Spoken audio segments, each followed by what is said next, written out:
你是否曾经在一天结束时有一种压倒性的感觉，好像跑了一场马拉松，却未能持开原地？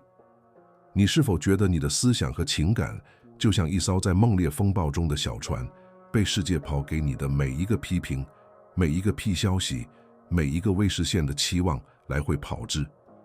你拼命地寻找一种控制感，但你所找到的只是更多的焦虑，一种永不停止的精神噪音。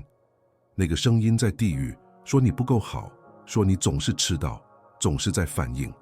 你筋疲力尽地躺下，不是因为完成的工作，而是因为一天的压倒性重复。这一天只是发生在你身上，而不是由你来智慧。这种混乱的状态，这种持续的反应性，不是你的自然状态。这是现代生活的一个症状，一个我们所有人都掉进去的陷阱。信息的雪崩，对非人生产力不懈的压力，以及一种似乎总是要不客气的付钱幸福。你已经成为外部需求的一面镜子，他人意见的回声，失去了与自己声音、与自己力量中心的联系。这种混乱不是你，这种慢性焦虑，这种漂泊的感觉是一座监狱，而是事实你不精致的，而且生来就应该以一种不同的方式生活，拥有已经存在于你内心的力量与按住，等待着被重新发现并付诸实践。但如果我告诉你有一条出路呢？一种不仅能平息风暴，而且能成为你自己穿的主人的方法，一个被皇帝、哲学家和领袖们试验了2000多年的方法。今天，我将引导你通过一张精确的地图，一个为你思想设计的操作系统，我们将安装自我建筑师的5个日常时间。这些不是短暂的技巧或有毒的积极性，而是一种真正的训练，用一段造一种沉默的自我控制和战略性的平静。在本视频结束时，你不仅学到新东西，你将开始建造一座内在的堡垒，一个你将以坚定的意图和目标指挥你生活的地方。你作为自我建筑师的旅程是与一个生命。在下方评论“我掌控一切”，不是作为一句空洞的短言，而是作为你自我控制的第一个行动。这是你的公开承诺。如果你对这次转变是认真的，现在就订阅。你不仅仅是关注一个频道，你正在加入一个为你思想的日常训练。点赞一封以你的承诺，并告诉我们你从哪个城市开始建造你的内在堡垒。我们开始吧。当你听到哲学这个词时，你脑海中会浮现什么？穿着长袍、留着胡子的男人在尘土飞扬的大厅里边论抽象概念的画面，古老而晦涩的文本似乎与你忙碌的数字生活毫无关系，彻底忘记那个画面。我们将在这里探索的哲学不是学主研究的对象，它是一种思想的技术，把它想象成你可以安装来管理你的思想、情感和行动的最强大的操作系统。它是一套使用的工具，一个心理策略的武器库，其设计只有一个目的：赋予你统治自己的力量，无论外部世界发生什么。它是筑景和内在力量的工程学。我们将把这种哲学当作一种日常时间，一种可以雕刻自己的行为。想象一个雕塑家面对一块粗糙的大理石，每一天他都带着意图和精确度，使用他的工具去除多余的部分。一节是内在的杰作，你的思想就是那块大理石，你将要学习的时间就是你的工具。在这种背景下，只会不是你知道的东西，而是你做的事情。它不在书架上的书中，而在每个时刻记录严明的行动中。我们正在将知识转化为行为，将理论转化为身份。你不仅仅是学习关于自我建筑师，你将成为一个一次一錘的成为。这种方法并不新鲜，它是在危机时期锻造并在生活战场上考验的智慧。伟大的罗马皇帝马克·奥勒留，世界上最有权势的人之一，面对了战争、瘟疫和背叛，他是如何保持他的平静和目标的？每天早上，他都为自己写作，不是为了出版，而是作为一种精神训练。他实践这些原则来建立他的内在城堡。他明白，虽然他无法完全控制罗马帝国，但他绝对可以控制自己的思想。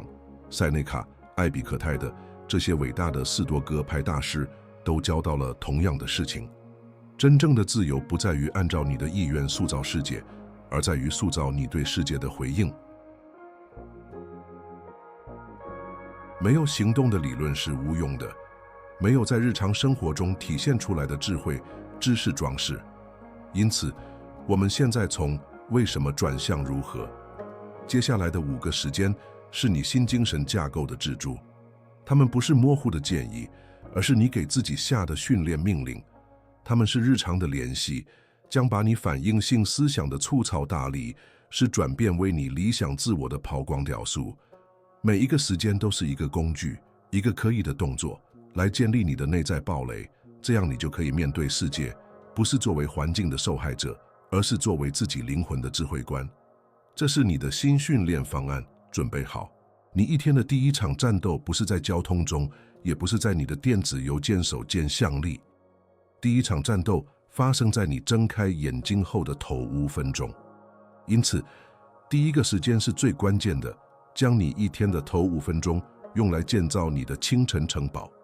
这无关计划人物或优化你的生产力，这关乎更根本的事情，以绝对的意图决定你今天将成为谁。这是在外部世界有机会勇气要求气混乱和气小即兴侵入你之前，加固你思想的行为。这里的内部冲突是巨大而奸诈的。你的手几乎是处于一种编程的本能，会伸向手机。思想渴望那基多巴胺，那股信息、通知和消息的洪流。这是一种立即与外部世界连接的欲望。但这实际上做的是在一天开始的第1秒，就交出了你精神堡垒的钥匙。你允许他人的情绪、紧急新闻和陌生人的要求来定义你的情感和精神状态。你一方与模式开始新的一天，对轰炸做出反应，而不是从一个充满力量和助境的位置开始。这种倾向不仅仅是一个屁习惯，它是对反应性的日常训练。通过那期手机，你正在告诉你的大脑，我们的优先事像是别人的优先事项，我们的情感状态取决于我们在这个屏幕上会发现什么。你成为算法的仆人，一个被动的接受世界，决定在那个早晨扔给你任何东西的容器。然后你奇怪为什么你一整天都感到焦虑、分散和不知所措。答案很简单，你甚至在离开窗之前就输掉了战争，因为你毫无抵抗地交出了你的智慧岗位。替代方案是一种沉默而强大的反叛行为。醒来式，抵抗冲动，让手机留在原地，只用5分钟，保持沉默，坐在窗边，深呼吸，与自己连结。这不是空闲时间，这是你一天中最重要的时间。这是你建筑师，你自己的皇帝，掌管智慧的时刻。这是你看着展现在你面前的一天，并依你自己的条件、你自己的规则来面对它的时刻。在你踏入混乱之前，迈出任何一步。把这5分钟想象成你内在城堡城墙的建立。每一次有意识的呼吸都是奠定基础的一块石头，每一个沉默的时刻都是对大门的加固。你正在检查你的防御，将你的弓箭手部署在城墙上，并登上了往它观察的行。你这样做是为了当一天中不可避免的帝君。一封有压力的电子邮件，一个批评，一个意外事件到达你的大门时，他们不会发现一个开放和脆弱的村庄，他们会发现一个准备好的堡垒。有一位冷静而战略性的领导者智慧，他已经决定了将如何回应。这个时间的核心是问自己一个唯一的问题，但要深入而认真。今天我选择成为谁？超越人物，质疑你那一天的身份。今天我会是那个在交通中相反躁取负的人，还是耐心的化身？我会是那个悲琐是分心的人，还是记录严明专注的榜样？我会是那个抱怨困难的人，还是那个视之为时间美的机会的人？你正在为这一天设定你自己的胜利条件。这种提问的行为是将建筑式与反应者分开的东西。你不再收你的冲动或外部环境的摆布，你正在给自己下达明确的命令。你在与他人的王国互动之前，建立你自己内在王国的法律，这是自我治理的最高行为。你成为原因，而不仅仅是结果。这个造成的决定，这个沉默的承诺，将在接下来的每一个小时、每一次互动和每一个挑战中回响，引导你的行动回到你的智慧中心。实际而直接的结果是，你从一个有力量的位置开始你的一天。你不会从床上跌跌撞撞地掉进数字焦虑的埋伏中，你从你的城堡里走出来，手中紧握着你的意图之盾。外部时间仍然会发生，风暴仍然可能咆哮，但它再也无法穿透呢。它在你建造的城墙上破碎，你会感到它是集中和在控制之中，不是控制世界，而是控制自己。这是唯一真正重要且没有人能从你这里夺走的控制。比较每个黎明是分开起的两条道路，一边是那个在床上翻滚、抓住手机，并立即被反应性海洋吞没的人，他是一片随风飘荡的鞋子，他的情绪和注意力受每一个新统治的摆布。另一边是建筑师，他站起来，在寂静中建造他的堡垒。他不是随风飘荡的鞋子，它是风所吹拂的山。这两个存在之间的选择是在那最初的5分钟内做出的，这是一个完全在你控制之下的选择。因此，这第一个时间的力量宣言是：你的早晨不仅定义了你的一天，它定义了你是谁。你开始的方式是你生活方式的索因。通过政府这些最初的时刻，你不仅在为富有成效的一天做准备，你正在宣告你对自己思想的主权。征服你的早晨，将这5分钟视为神圣。你将迈出征服自己并过上一种有意识目标生活的最决定性的一步。既然你早上已经加固了你的思想，你需要一个在白天的战斗中使用的工具。这个时间是一个精神过渡期，一个简单的问题，但它有能力彻底改变你花费精力的方式。它直接来自艾比克泰德的手册，这位努力成为最有影响力的斯多葛派哲学家之一。这个时间在于，在对任何时间做出情绪反应之前，问自己这个基本问题：这在我的控制之下，还是不在我的控制之下？内部冲突是深刻的，因为我们生物学上被变成为对我们环境中的一切做出反应。一个同时的意见，拥挤的交通，下跌的故事，在我们计划交友那天下的雨。我们的思想将这些事件中的每一个都是为个人威胁，对我们绝对没有影响的事情产生挫败感、愤怒和焦虑。我们浪费了大量的精神和情感能量来对抗不可改变的现实，就像一个对于大喊让它停止的人。这是一种非理性的行为，但却是我们的魔人模式。这种担忧和对我们无法控制的事情做出反应的倾向，是我们痛苦的主要来源。这就想让你精神城堡的大门敞开，让任何谣言、任何短暂的意见、任何琐碎的时间都可以进来掠夺你的内心平静。你变得对生活的每一个小波动都脆弱。社交网络上某人的批评可能会毁掉你的一天，一个取消的计划可能会引发一阵挫败感。你生活在一种持续的焦虑警惕状态中，试图管理和控制一个本质上是无法控制的宇宙。4多个派过路器的应用是你的新操作协议。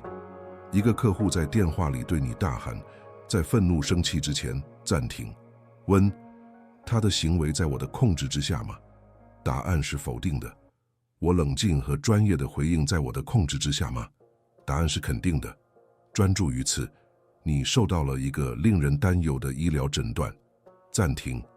疾病的存在现在在我的控制之下吗？不。遵循治疗，照顾我的饮食，并保持坚强的心态，在我的控制之下吗？是的。将你所有的能量导向哪里？这个过渡期不是关于被动，它是关于在你的能量分配上的外科手术般的精确。想象一下，你的思想就像一个发电焊的控制室。你一天又有限的能量。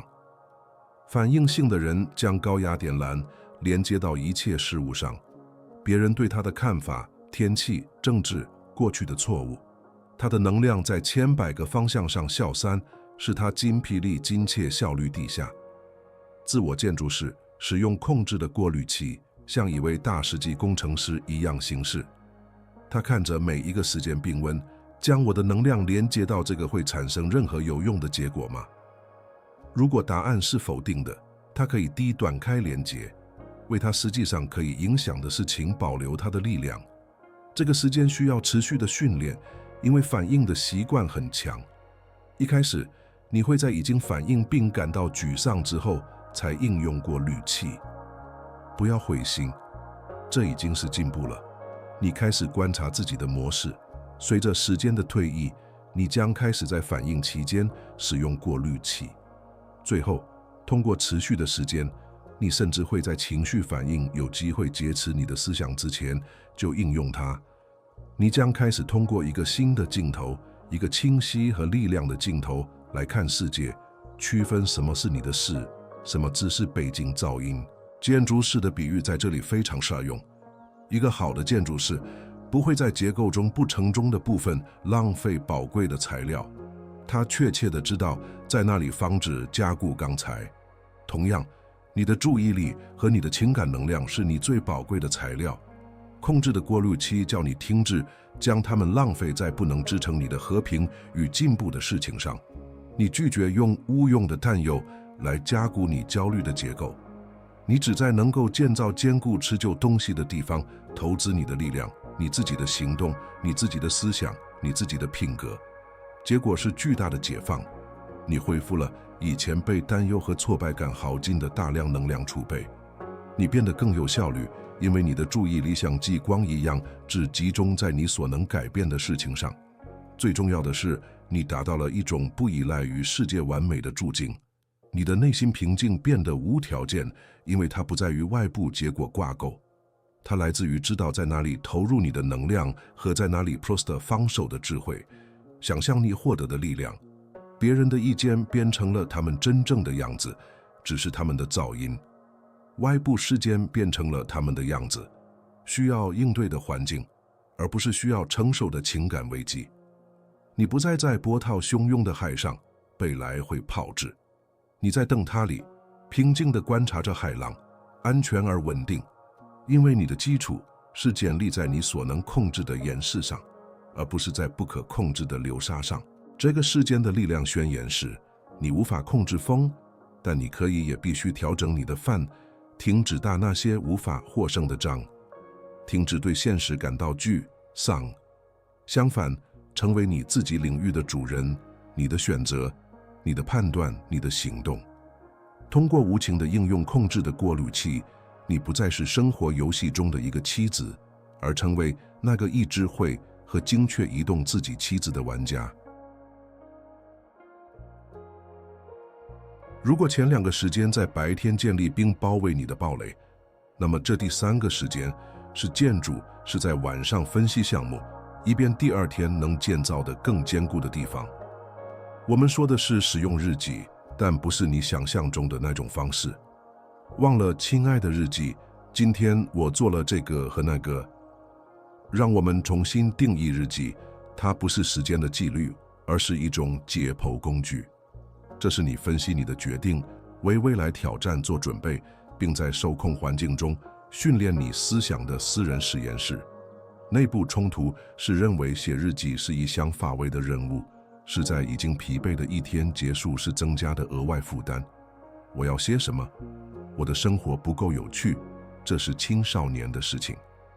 这些是思想的抵抗，他祝愿选择娱乐和分心的被动，也不愿从事又是令人不舒服的自我审视工作。反应性的思想想要忘记这一天，而不是分析它。然而，建筑师知道，未经分析的经验是丢失的信息，而只会是建立在对经验的分析之上的。把日记想象成飞行员的飞行模拟器，飞行员不会等到空中出现真正的危机才训练他的反应。他在模拟器中花费数小时，面对引擎故障、风暴和紧急情况，这样当真正的危机发生时，他的反应是自动的，冷静的和精确的。你的日记就是你的模拟器，在其中你可以回顾白天进行的一次艰难对话，并重新驾驶你的反应。你可以预见第二天的挑战，并派练你理想的反应，为成功准备你的大脑。另一位伟大的4多个排学者塞内卡每晚都推荐这种做法。他会问自己：今天我治愈了什么缺点？我抵抗了什么恶习？我在那个方面变得更好了。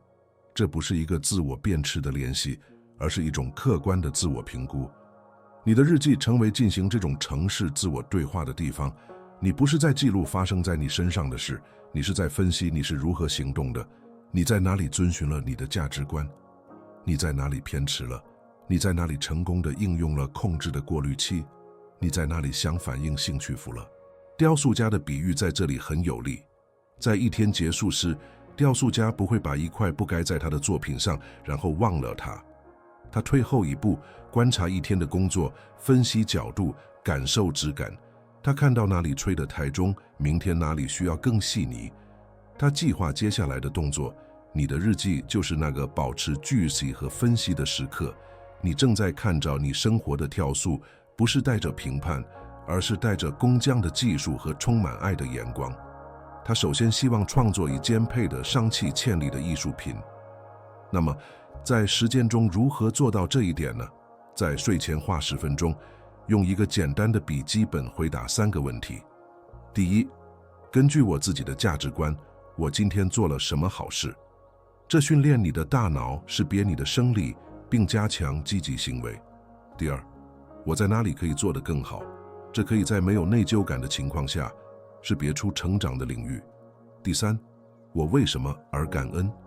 这将你的思想锚定在心上中，并对抗只关注所缺东西的倾向。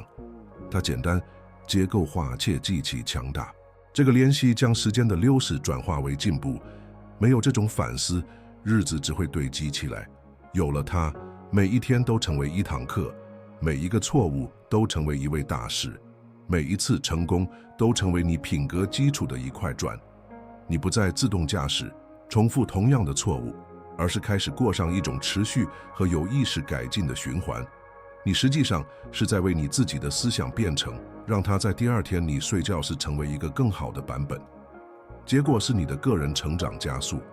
以前困扰你数周的问题，现在在一个晚上就被解剖和解决了。你对自己产生了一种很少有人能达到的清晰认识。你成为自己的顾问，自己的教练。焦虑减少了，因为你知道你有一个处理生活挑战的过程。你不再只是对时间做出反应，你正在积极地从中学习，并把它们用作你进化的原材料。想象一下，1年下来这种复合的力量，365次精神训练，365天的分析和提炼，1年后的你将是你今天无法辨认的。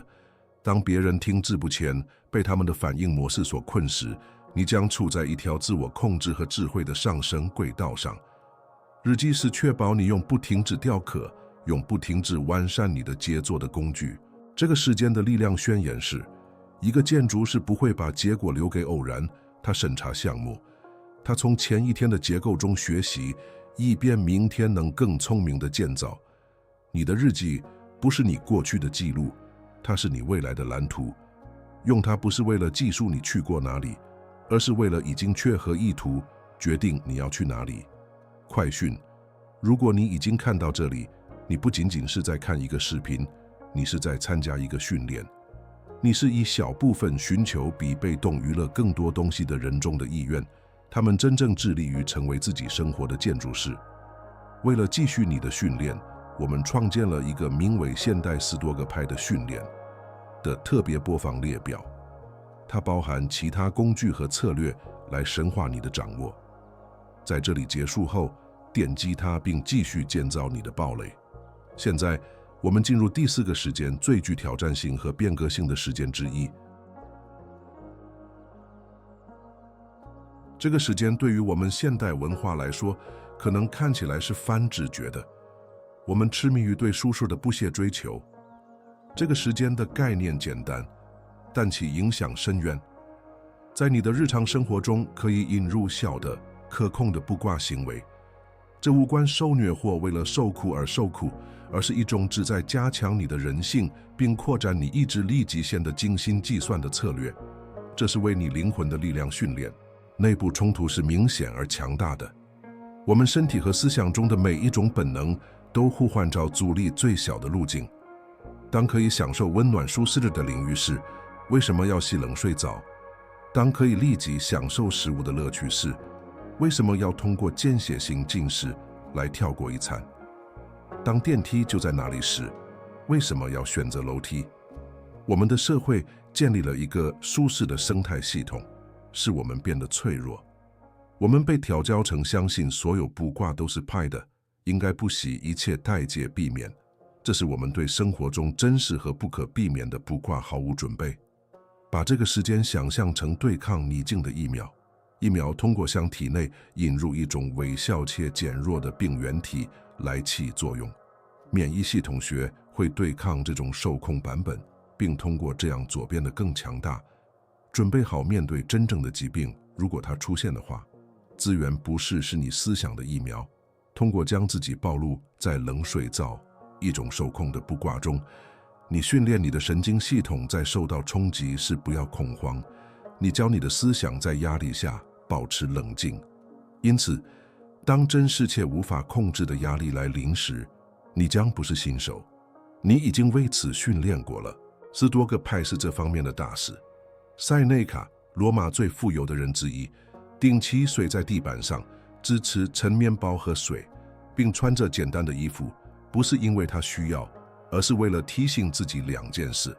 首先，他可以用很少的东西生存甚至繁荣，这减少了他对失去财富的恐惧。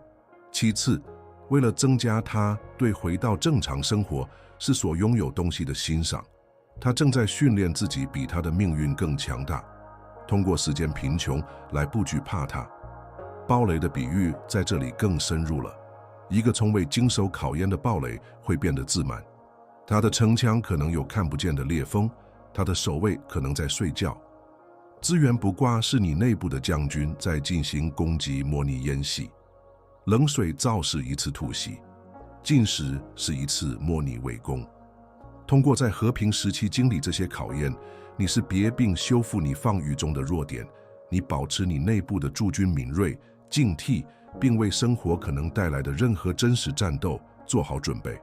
从消除着手，你不必一夜之间成为一个苦行僧，选择一个小的卜卦并持之以恒地联系它。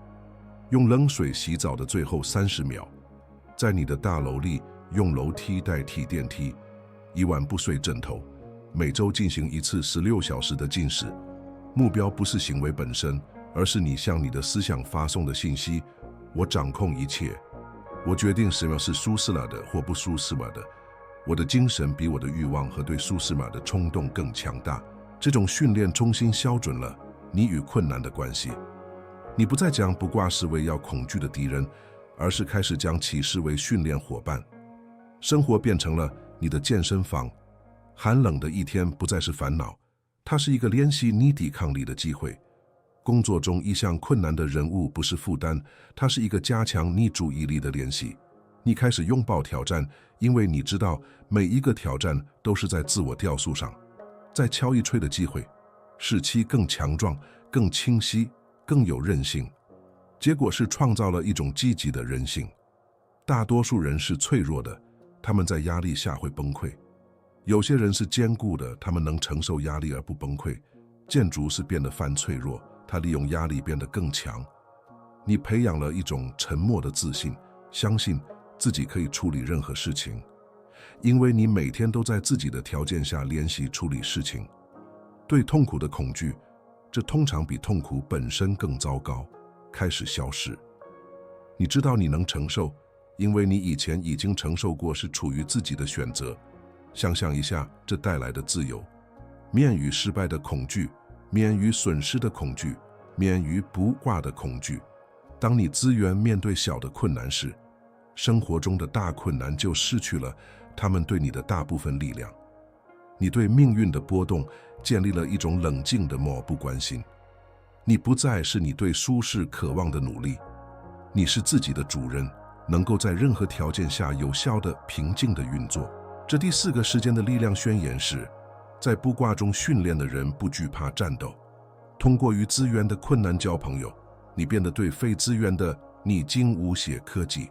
停止逃避困难的事情，相反，把它当作你的铁证，用它来锻造钢铁般的意志和在挑战的火焰中不碎裂反而更坚强的精神。我们来到了最后一个时间，这个时间比合了循环并确保了建设过程是持续的。如果清晨的城堡设定了意图，而其他时间在白天执行了计划，那么建筑师的审查就是保证学习和完善的夜间评估。这是一个2分钟的仪式，类似于日记，但有一个特定的焦点。评估你一天的行动，不是基于外部结果，而是基于你自己的价值观和你在那个早晨决定成为的人。内部冲突是日中的疲惫。经过一天的工作和战斗，大脑最不想做的就是更多的工作，又或是谈到在沙发上打开电视，寻求麻木和分心。进行审查，即使只有2分钟，也像是一项任务。然而，跳过这一步，就像一个建筑工人整天工作，却从不检查他砌的墙是否直。没有审查，就不能保证真正的进步，只有活动。这个时间是成为自我建筑师的精髓。建筑师不仅仅创造出试设计，他会视察建筑工地，检查工作，测量角度，并将已建成的与设计的进行比较。这个夜间审查就是你对自己生活建筑工地的视察。你拿出早上定义的蓝图。今天我讲耐心和专注，并将其与你一天中实际的建筑进行比较。你在哪里忠于蓝图？结构在哪里偏迟了？这个时间的美妙之处在于其评估的来源。社会训练我们根据外部指标来评估自己。我们被表扬了吗？我们得到晋升了吗？我们赚钱了吗？建筑师的审查忽略了所有这些。唯一重要的指标是内部的。我是否根据我自己的意图行事了？我是否成为了我立志要成为的那个人？这让你从外部验证的情绪过山车中解脱出来。在世界看来，你可能过了糟糕的一天，但如果你按照自己的蓝图，以勇气和政治行事，你就赢了。再想一想雕塑的比喻，这次审查是雕塑家清理掉一天的大理石灰尘，退后一步，在不同的光线下观察他的创作的时刻。他不批评自己，他评估。这里线条很强。明天我需要处理那个阴影，那个轮廓。这是一个客观和建设性的过程。同样的，你看着你的行动。